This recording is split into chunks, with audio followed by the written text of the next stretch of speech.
Elhamdülillahi Rabbil alemin. Ve salatu ve selamu ala seyyidina ve nebiyyina Ebil Kasımil Mustafa Muhammed ve alihi tayyibine tahirin ve ashabihil muntecebin. El feslul hadi aşer kullu mücerredin ve huve akilun. Biz 11. merhalenin 11. faslına geldik. Bu fasılda bir iddia söz konusudur. O iddiayı ispatlıyor ve o iddiayı ispatladıktan sonra bir işgal yapıyor. Bu işgali cevaplandırmaya çalışıyor. O iddia nedir? İddia zaten başlıkta atmış. Diyor kullu mücerredin fehuve akilun. Genel anlamda varlıkları biz kısımlandırdığımız zaman bir cihetle ya mücerred-i mehzdir, ya maddi mehzdir, ya mücerred ve müteallık bir maddedir. Yani üç çeşit varlık tasavvur edilebiliyor. Mücerred-i mehz okul alemindeki olan varlıklardır. Hem zaten hem fiilen mücerred olan varlıklar, yani istidat, potansiyel, kuvve barındırmayan varlıklardır. İlk olarak nasıl mümkündü ise mümkün olduğu şekliyle var ediliyor ve var edildikten sonra nasıl var edilmişse bu şekilde kalıyor. Artık kendisi bir şey kesb etmesi söz konusu değildir. İlk baştan nasıl kendisi mümkündü ise o mümkün olduğu şekliyle kendisi var ediliyor. Artık hem zaten mutlak mücerrettir hem fiilen, yani hem zati itibariyle kendisi mücerrettir hem de maddeyle bir irtibatı söz konusu değildir. Maddeyle meşgul değildir. Dolayısıyla istidat potansiyel barındırmıyor. Potansiyel ve istidat barındırmadığı için kendisinde bir gelişme, bir büyüme söz konusu değildir. Bu mücerrettir. Bir tanesi de vardır ki sadece maddedir. Maddedir, sadece madde. O madde nedir? Heyula gibi. Kuvve-i fiil dediğimiz. Bu mücerret dediğimiz varlık en üst mertebede yer almış olan varlıklardır. Madde dediğimiz o heyula, yani sadece kuvvedir, fiiliyet yönü yoktur. Ki biz daha önceki derslerde cevherlerden bahsederken hem akıldan bahsettik, hem madde-i uladan bahsettik, heyula dedik. O sadece kuvvedir. O fiiliyet bulması gerekiyor. Fiiliyet de ya suret olmaksızın fiiliyet bulması da imkansızdır. Fiiliyet, yani baştan beri kendisi fiiliyet bulmaya muhtaçtır ve suretlerle yavaş yavaş kendisi büyüyor. Bir tane de vardır ki, bir varlık da vardır ki zaten mücerrettir ve fiilen mücerred değildir. Zaten mücerred olan varlık nefistir ve fiilen beden ile meşgul olduğu için beden onu kendisiyle meşgul ettiğinden dolayı istidatlar taşıyor ve kendisi yavaş yavaş kendisindeki olan eksiklikleri gideriyor. Bu da nefistir, insanın nefsidir. Burada o birinci kısımdan bahsediyor. Yani vücut bima huve, vücut olma itibariyle felsefe, vücut bima huve, vücut olma itibariyle meseleleri ele aldığı için o vücutlardan bir çeşidinin de mücerred bir varlık olduğunu ispatlıyor ve bu mücerred olan var olduğunu iddia ediyor ve bu mücerred olan varlığın da akıl olduğunu, yani müdrik olduğunu, ilim sahibi olduğunu da iddia ediyor. İddia demek nedir? Mücerred olan her varlık öyleyse nedir? Akıldır, yani müdriktir, ilim sahibidir. Ancak burada kendisini, onun ilminin kaç çeşit olduğuna da işaret ediyor. O ilminin kaç çeşit olduğuna işaret etmeden önce bunun delilini ortaya koyuyor. Neden her mücerred akıldır? Diyor ki her mücerredin akıl olmasının nedeni mücerred zaten tam olduğundan dolayı ve kuvveyle hiçbir ilişkisi olmadığından dolayı kendisinin yanında hazır olması zorunludur. Öyleyse her mücerred kendisini bilmek, kendisini fark etmesi zorunludur. Çünkü kuvvet değildir. Kuvveyle bir ilişkisi söz konusu değildir. Maddeyle bir ilişkisi söz konusu değildir. İlk baştan kendisi var edildiği zaman nasıl mümkün ise o şekilde var edilmiş ve var edildiği şekliyle de kalıyor sonuna kadar. Daha bir gelişme kendisinde söz konusu değildir.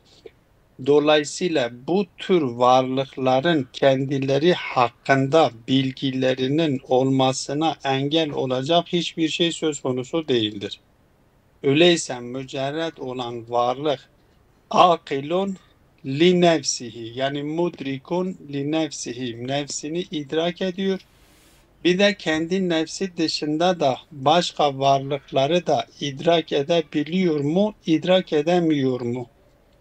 Bu ikinci konudur. Diyor ki evet, kendisi dışındaki varlıkları da kendisinin varlık yapısına uygun bir şekilde kendisinin merhalesinde olan, kendisinin seviyesinde olanları da idrak edebiliyor ve kendisinden aşağı olan, mücerred olan varlıkları da idrak edebiliyor. İddia budur.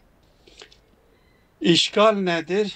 İşgal burada diyor ki nefs de şeydir, nefs de mücerrettir. O zaman nefsin kendisi dışında hem kendisini idrak etmesi gerekiyor ve hem kendisi dışındaki mücerred olan varlıkları, kendi seviyesindeki mücerred varlıkları ve kendisinden düşük olan mücerred varlıkları da idrak etmesi gerekiyor. Çünkü o da zaten mücerreddir. Allame diyor evet öyledir. Normalde böyle olması gerek. Elbette bu diyor ki ama vicdanen bir darure, yani bedaheten biz biliyoruz ki nefsimiz ilk baştan beri kendisi her şeyi bilmiyor. Yani mücerred olan varlıkları hakkında bilgisi söz konusu değildir.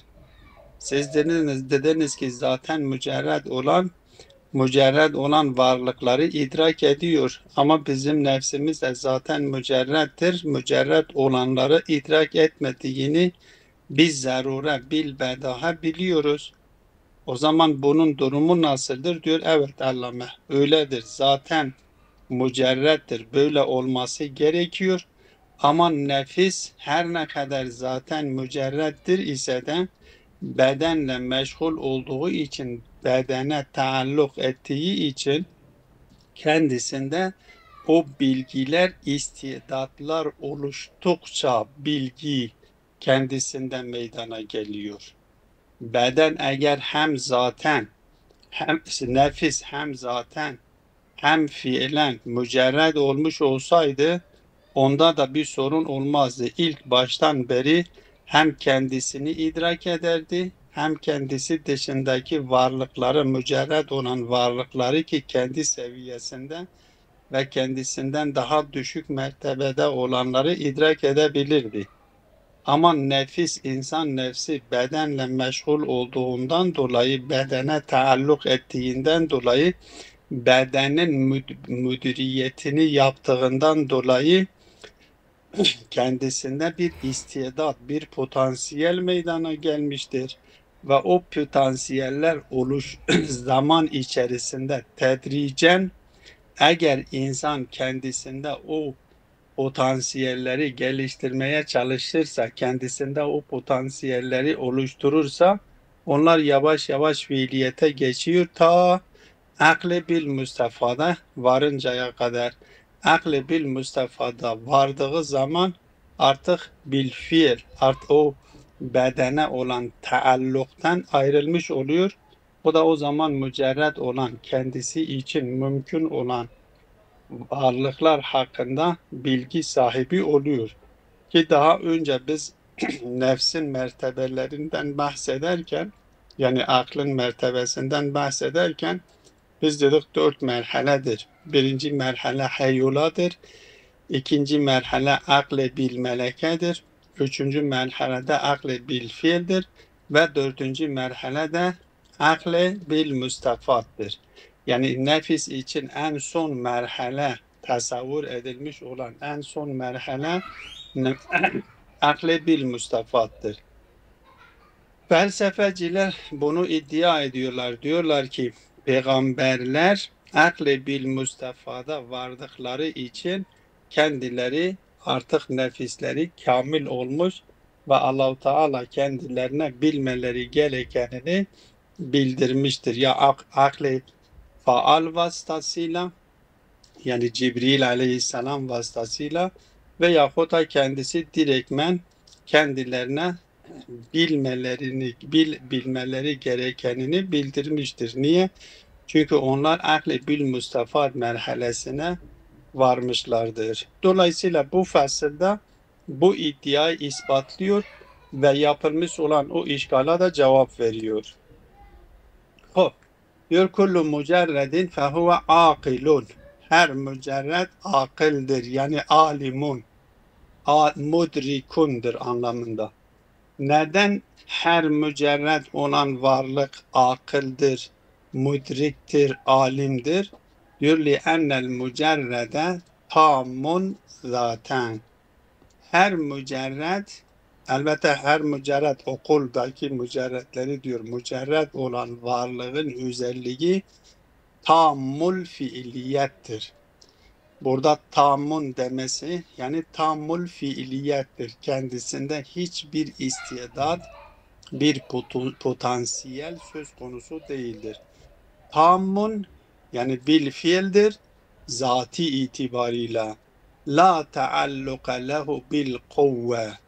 İstidat, o hiçbir istidat taşımıyor. Kendisine hiçbir kuvve taalluk etmemiştir. Kendisi ilk baştan nasıl mümkün idi ise o şekilde kendisi var edilmiş ve var edildikten sonra nasıl var edilmiş ise o şekilde kalıyor. Bakın nefis, insan nefsini söyledik. 4 merhale yaşıyor. İlk merhalede heyulan niteliğindedir. İkinci merhalesi akle bil meleke merhalesinde niteliğindedir. Üçüncü merhale akle bil fiil merhalesidir. Dördüncü merhale akle bil mustafattır. Ama mücerred alemindeki varlıklar için böyle merhaleler tasavvur etmek imkansızdır. Yani bir varlık için merhaleler tasavvur etmek imkansızdır. Şöyle İlk yapabilir başta miyiz? nasıl kendisi mümkün ise mümkün olduğu şekliyle var ediliyor ve bilfiili mahzdir. Nasıl ki bilgi için daha önceki fasıllarda bahsetmiştik. Bilginin kendisi bilfiili mahzdir. Artık kendisinde kuvve yoktur. Kendisinde değişiklik gerçekleşmiyor. Mücerred alemindeki varlıklar da o şekildedir. Şöyle diyebilir Evet, bir şey miyiz? söylediniz. Evet hocam. Yani şimdi diyebilir miyiz ki varlıklar iki sınıfa ayrılır. Bir kısmı fiilen irade onlar yaratılmış, bir kısmı da bil kuvve. Bir kısmı bil fiil olarak yani onlarda kuvvet yok, bir kısmı bil kuvvedir. Veyahut da üçüncü kısmı da bil kuvvetten bil fiile geçmiştir. Böyle nasıl böyle bir değerlendirme? Başta söyledim. Biz üç şekilde tasavvur edebiliriz. Üç şekilde tasavvur edebiliriz. Bir, bil fiili mahzdir. İki, bil kuvve-i mahzdir. Ki bil fiili mahz o mücerred olan varlıklardır. Mücerred olan varlıklar bil fiili mahzdir. Heyyulat dediğimiz varlık yani madde alem ya cismani alemdeki varlıkların varlığına kaynaklık yapacak maddeye madde-i ula diyoruz.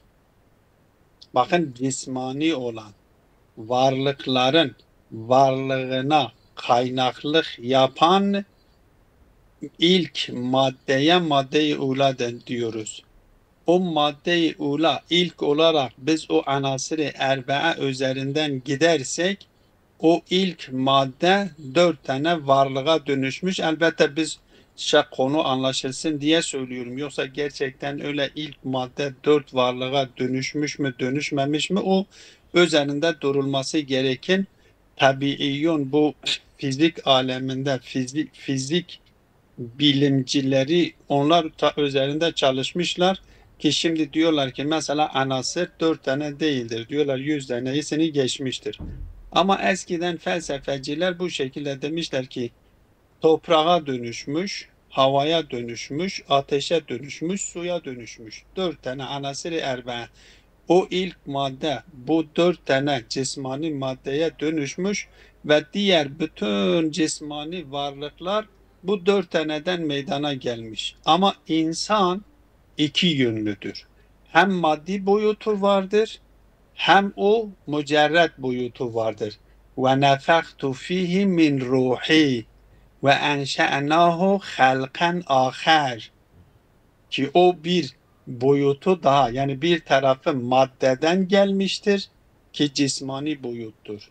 Bir taraftan da yukarıdan Allah tarafından buna bu bedene ne yapılmıştır? Bu cisme üfürülmüştür. Bir de ruh dediğimiz o nefis hakikati dediğimiz bu nefis bu bedene girdiği zaman zati itibariyle mücerred alemindeki varlıklara benziyor. Zati itibariyle. Fiili itibariyle cismani alemdeki varlıklara benziyor. Dolayısıyla ilk etapta biz üç şekilde varlık tasavvur edebiliriz. Ha birisi gelebilir, şöyle iddia edebilir ki Mulla Sadra bu iddiayı yapmış. Diyor ki yok iki tane varlıktır sizin işaret ettiğiniz gibi. Nedir? Ya mücerrettir, mutlak anlamda mücerrettir ya mutlak anlamda maddedir. Yani kuvvedir. Bu mutlak anlamda mücerred olan varlık zaten ilk başta nasıl mümkün idi ise o şekilde var edilmiştir. Ve bil fiili mehzdir. Kuvve taşımıyor. İlk etapta nasıl var edilmiş o şekilde kalıyor, değişmiyor. Bilgi gibi daha önceki fasıllarda şimdi de işaret ettiğim gibi bilgi gibi. Ben bir ağaçtan bir suret benim zihnimde şekilleniyor. O suret bilgimdir. O suret ağaçtan aldığım suret 100 sene de üzerinden geçse yine o surettir, değişmiyor. Bil fiili mehz olduğu için değişmiyor. O dışarıdaki ağaç değişse dahi o ağaçtan aldığım suret benim zihnimde baki kalıyor. Niye? Çünkü mücerrettir. Bil fiili mehzdir.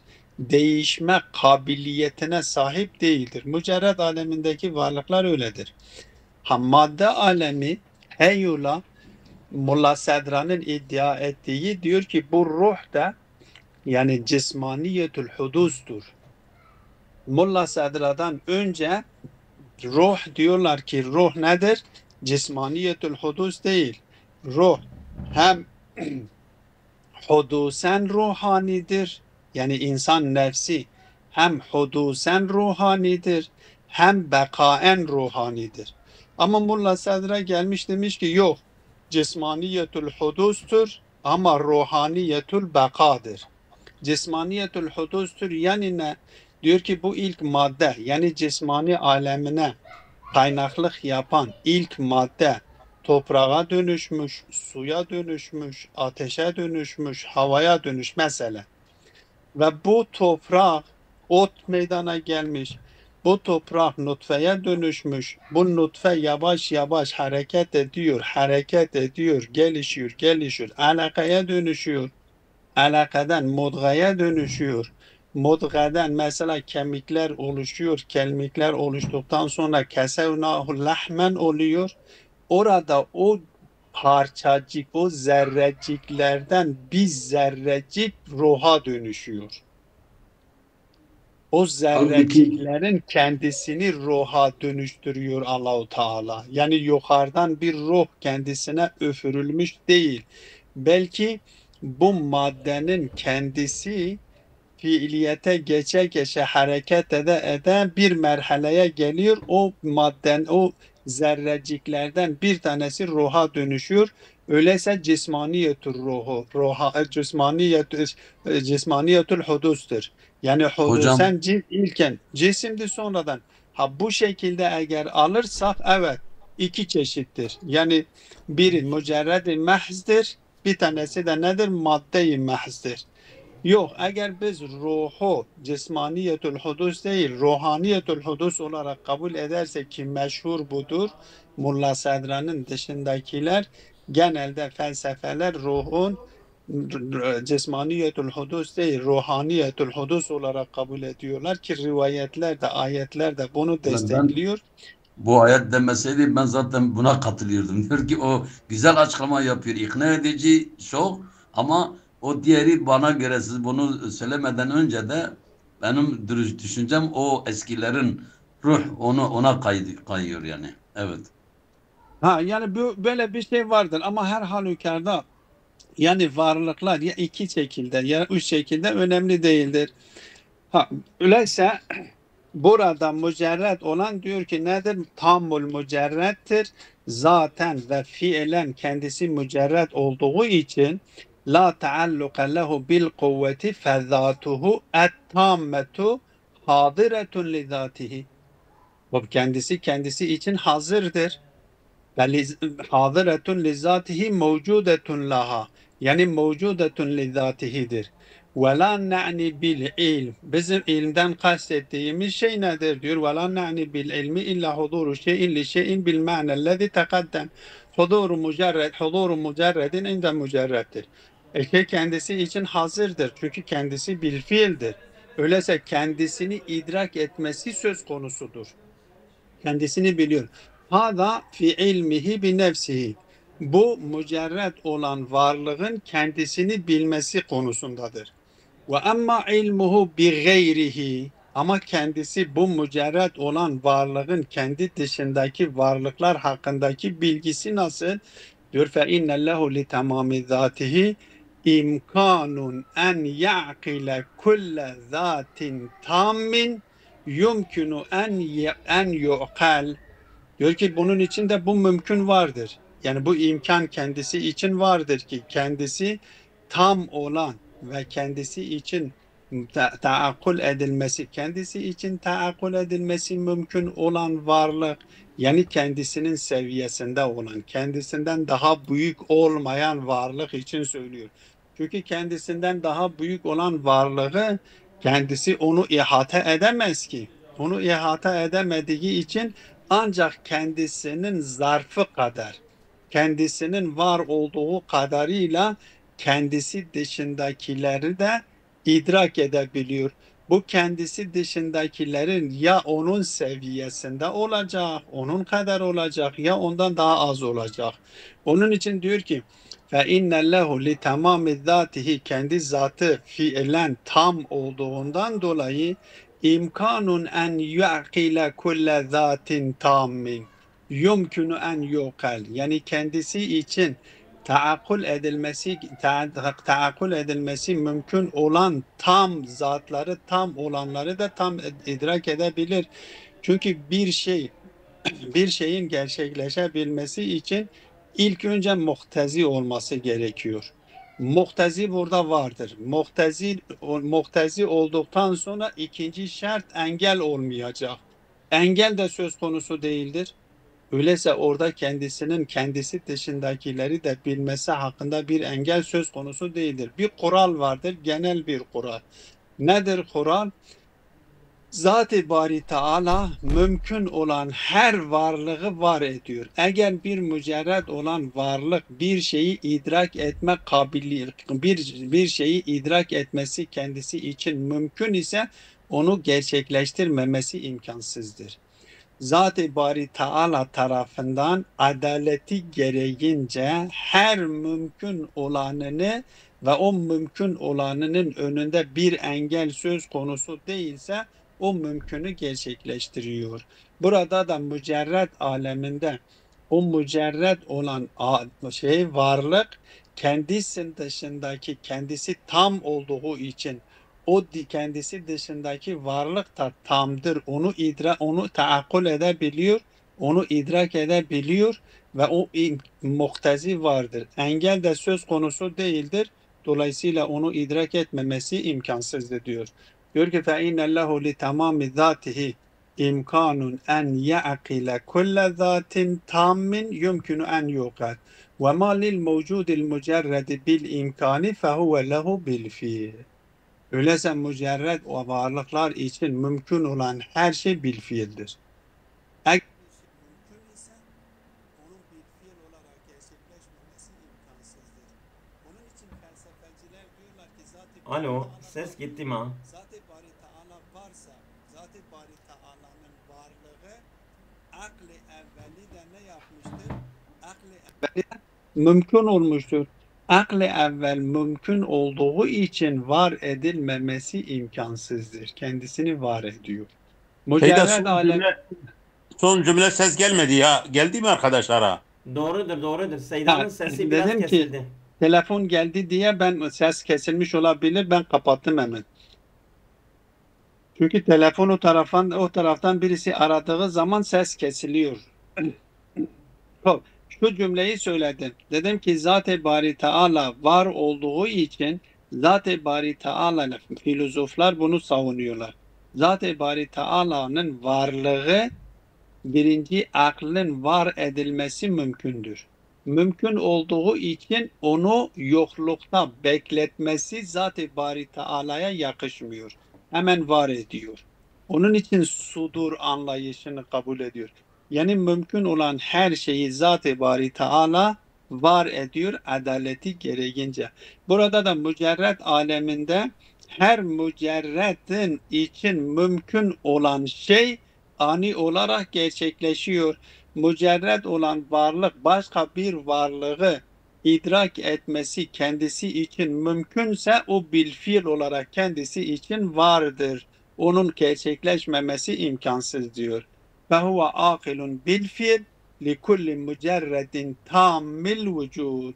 Öyleyse bu mücerred olan varlık akıldır bilfiil. Bilfiil olarak müdriktir, alimdir. Neyi idrak ediyor? لِكُلِّ مُجَرَّدٍ تَامِّ الْوُجُودِ.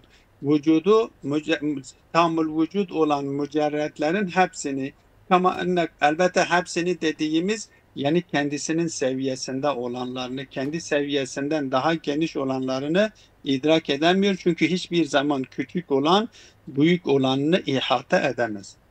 Kama enne kulle mücerredin fehuve ma'kulun bil fiil ve aklun bil fiil. Zaten bütün mücerred hem ma'kuldur, yani hem idrak edilmiştir, bil fiil olarak, hem aklun yani idrakin kendisidir, bil fiil olarak kendisi de idraktır. Yani aynı zamanda bil fiil olarak ilimdir. Vücudu ile ilmini kendisini birbirinden ayırt etmek imkansızdır. Bu iddiadır. Burada şimdi işgal yapıyor. Fe in kulta muqtada ma dukire kavnen nefsil insaniyeti akiletun li kulli ma'kul. Senin söylemiş olduğunun gereği budur. Bunu gerektiriyor. İnsan nefsi de mücerrettir. İnsan nefsi mücerred olduğu için öyleyse makul olabileceklerinin hepsini akletmesi gerekiyor. Makul olabileceklerinin hakkında bilgi edinilmesi mümkün olanlarını hakkında bilgisi olması gerekiyor. Niye? Litecerrudiha, çünkü nefsin kendisi de mücerrettir. Ve huve hilafu zarure. Oysa biz vicdanen bil bedaha ilmi huzuri ile biz biliyoruz ki öyle değildir. Yani nefsimiz, insanın nefsi her mücerred olan varlıkların hepsini idrak etmiş değildir. O zaman senin söylemiş olduğun tenakuz olmuş oldu. Kendisi kultu cevap veriyor diyor. Evet. Huve kezalike öyledir. Ancak lakinnen nefsen mücerredetun zaten la fiilen. Nefs mücerrettir. Biz kabul ediyoruz. Ama zaten mücerrettir. Fiilen mücerred değildir. Fehuve li tecerrudiha zaten. Taakkale zateha bil fiili. Kendisi zaten fiil, kendisi zaten mücerred olduğu için kendi zatını bil fiil olarak idrak ediyor. Yani kendisini biliyor. Lakinne taallukaha fiilen, kendisi fiilen taalluk bedene, maddeye, bedene taalluku olduğundan dolayı yucibu hurucaha minel kuvveti ilel fiili tedricen. Bu sebep oluyor ki kendisi kuvvet taşısın. Bir istidat taşısın. Kuvveye sahip olmuş olsun. Onun o kuvvetleri de yavaş yavaş tedricen bihasebil istidadatil muhtelifeti, o muhtelif olan istidatlara göre kendisi yavaş yavaş tedrici olarak fiiliyete geçiriyor. Elbette insanın kendi istediği gibi, ki işaret ettim. İlk önce bir heyuladır, heyula niteliğindedir. Ondan sonra akli bil meleke oluyor yavaş yavaş. Akli bil melekeden akli bil fiile dönüşüyor. Ve akli bil fiilden de akli müstefada kadar gidebiliyor. وَلَمْ يَشْغُلْهَا تَدْبِيرُ الْبَدَنِ فَاِذَا تَجَرَّدَتْ تَجَرُّدًا تَامًا وَلَمْ يَشْغُلْهَا تَدْبِيرُ الْبَدَنِ. Eğer bu nefis, insanın hakikati, yani insanın ruhu, nefis burada insanın hakikati kastediliyor, insanın ruhu kastediliyor. Ve izâ tecerredet tecerruden tâmen, bedenden ayrıldı. Kendisi tam bir şekilde mücerred olduğundan ve lem yeşgula tedbirul bedeni, artık bedenin tedbir edilmesi onu kendisiyle meşgul etmeyecek bir duruma geldiği zaman haselet laha cemi'ul ulumi husulen bil aklil icmaliye. Bil aklil icmaliye, hatırlarsanız biz önceki akıllerden bahsetmiştik. Aklı icmali demişti ki bir aklı icmali vardır, bir de aklı tefsili vardır. Bu aklı icmaliye dönüşüyor. Aklı icmali de nedir? Ve tesiru aklen mustefaden bil fiili. Ve sonuç itibariyle en son merhale de nedir? Aklı mustefada dönüşüyor bil fiil olarak. Zaten aklı mustefaya da dönüştüğü zaman artık onun kendisinin seviyesinde olan bütün mücerred olan varlıkları taakkul edebiliyor o merhaleye çıktıktan sonra. Dolayısıyla insan nefsi de evet, biz bütün mücerred olanlar bilfiil olarak tam oldukları için idrak edebileceklerini idrak ediyor. Nefis de aynı şekilde idrak edebileceğini, ama mücerred, zaten mücerred olduğundan olup ve fiilen mücerred, bedenle meşgul olduğundan dolayı onda bir kuvve meydana gelmiştir. Baştan idrak edebileceklerinin hepsini idrak edemez. Ama tedricen kendisi bedenden kurtulduktan sonra tam bir akl-i mücerrede dönüştüğü zaman, akl-i müstefada dönüştüğü zaman evet, o da mücerred olanları idrak edebiliyor. Ve sallallahu ala Muhammedin ve alihi teyyibine tahiri.